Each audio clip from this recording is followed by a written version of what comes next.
It's midnight. You're alone. And yet something is watching. Not with eyes, but with knowledge. It knows your thoughts, your fears, every sin you've buried deep, every wish you never dared to speak.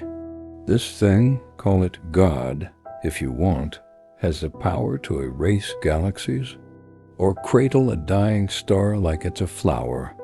It is omnipotent, all-powerful, and omnibenevolent, infinitely good.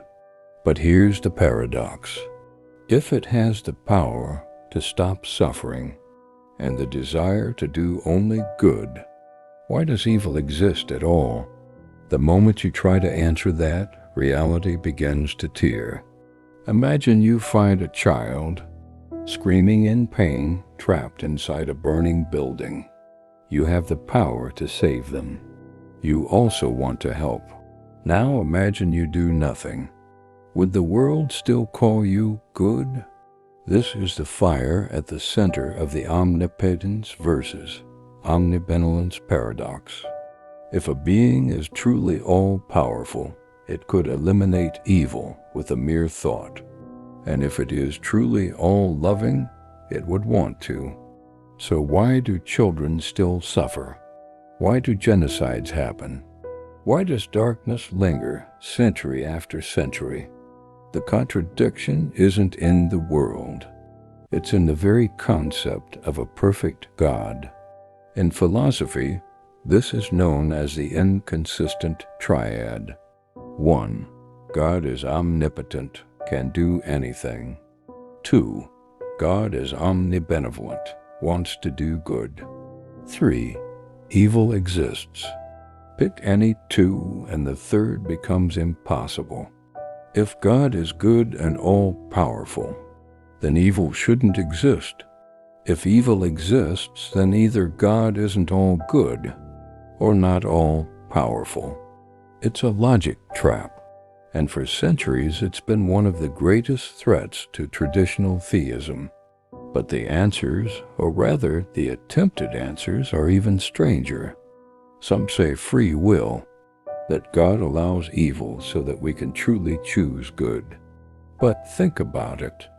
Would you allow someone to murder your friend just because you respect their freedom? Does free will justify the Holocaust, famine, child abuse? And if God intervenes sometimes with miracles, warnings, visions, why not all the time? Others say, we cannot understand God's plan. That suffering has a hidden purpose, but that's not an answer. It's a surrender, because if goodness becomes indistinguishable from cruelty, then God is good loses all meaning. And so we spiral. The more we try to defend perfection, the more we start creating a God that sounds like a monster in disguise. Let's try something disturbing. Imagine you have infinite power. You can create worlds, destroy pain, bend time. Would you allow a baby to be born just to suffer and die? Would you allow a man to pray, starving for days only to die unheard? Now ask yourself, if you wouldn't allow that, why would a more perfect being allow it? Unless omnipotence comes with rules, or benevolence comes with limits, and maybe, just maybe, true perfection isn't possible at all. Here's where the paradox takes a turn toward horror. What if God isn't good? What if it was once and then changed? What if there's something more ancient than morality, more powerful than empathy, and we've been praying to it this whole time? Or worse, what if the universe isn't ruled by a mind at all, just cold algorithms, causality, a cosmic indifference dressed up in myth? Then the real horror isn't that God might be evil, it's that no one's in control. And yet, When lightning strikes, when death comes close, when all hope collapses, we still whisper that name. Why? Maybe because the paradox isn't a flaw. Maybe it's a mirror, one that reflects our hunger for meaning and our terror of facing a godless sky. We want a being that is all-powerful. We want a being that is all good. But maybe those two cannot coexist. Maybe the universe can't run on both justice and freedom, on both love and control. And maybe the very idea of perfection was the first lie we ever told ourselves, to feel safe in the dark. So here's the question that lingers, one that can haunt you for years. If a being had to choose between being all-powerful or all good, which would you rather rule your world? And what if neither ever did?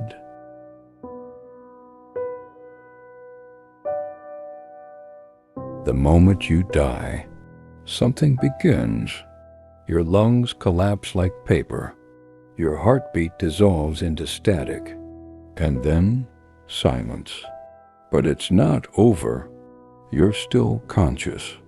You feel weightless, floating in a void that's far too aware of you.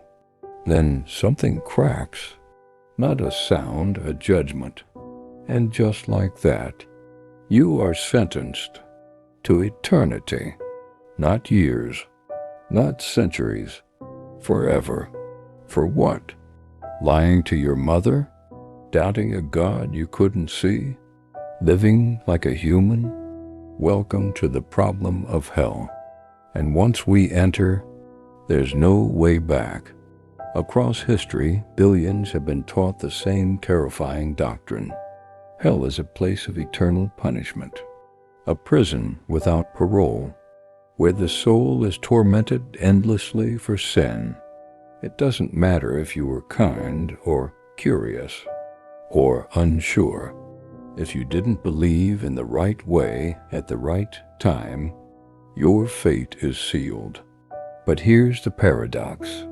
How can a finite life deserve an infinite sentence?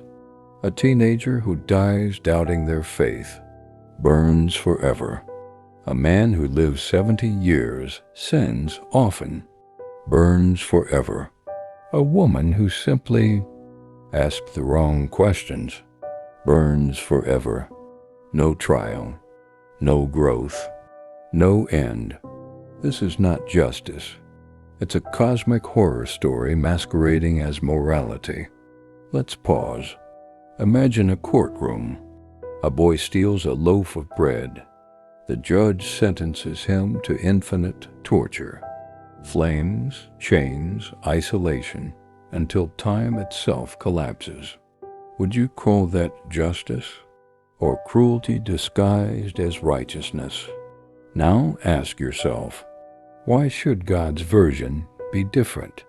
If an all-good, all-loving deity exists, how can it create a system where eternal torment is the answer to temporary failure?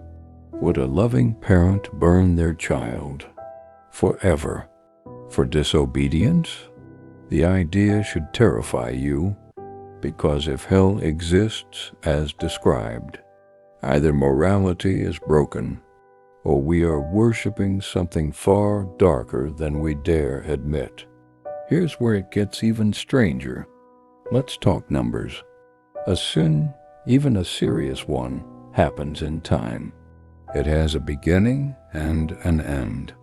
Whether it's a moment of hate, a month of greed, or a year of rebellion, it's finite. But eternal punishment? That's infinite suffering, forever multiplied by forever. Mathematically, it doesn't add up. Morally, it doesn't reconcile. Emotionally, it feels monstrous. If a God can forgive, then why not forgive everyone eventually? If growth is possible, then why not allow change even after death? If love is eternal, then how can torture be too? Unless hell isn't about justice. It's about control. For centuries, hell has been used as a weapon to terrify, to silence, to bend the minds of the curious and the doubtful. Children are taught it before they understand death. The message is simple: believe or burn, obey or suffer. And so belief becomes coercion. Worship becomes survival. Morality becomes a contract signed under duress. But if your love for God is rooted in fear of fire, is it really love at all? Or is hell just the ultimate manipulation? An invisible threat that keeps billions in line. Generation after generation, here's the haunting truth. A system that condemns someone eternally for being born in the wrong culture, for never hearing the right name, for doubting what couldn't be seen, isn't a system built on justice. It's a failure of morality, a deep fracture in the idea of divine perfection, because true justice accounts for context. It weighs intention. It allows for mercy. But eternal hell? It doesn't care who you were. It only asks what side you fell on at the final breath. Heaven or hell, saved or damned. No gray areas, no healing, no second chances. What kind of love needs a furnace? So we ask the question that chills the soul. If a human punished someone forever, we'd call them a sadist. If a God does it, we call them holy. Why? What if the hell we fear says more about us than it does about the divine? What if we invented eternal punishment, not because it's real, but because we need it to be? To scare the reckless, to control the wild, to make sense of the chaos. But in doing so, we built a God that mirrors our cruelest instincts, not our highest ideals. And now we're forced to ask, would a truly moral God create a hell at all? Or is the very existence of hell the clearest proof that something is deeply, terribly wrong? With the story we've been told, not every fire is holy, not every silence is peace, and not every eternity is justified.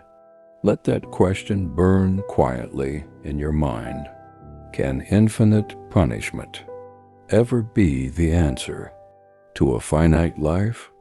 Or have we mistaken horror for holiness?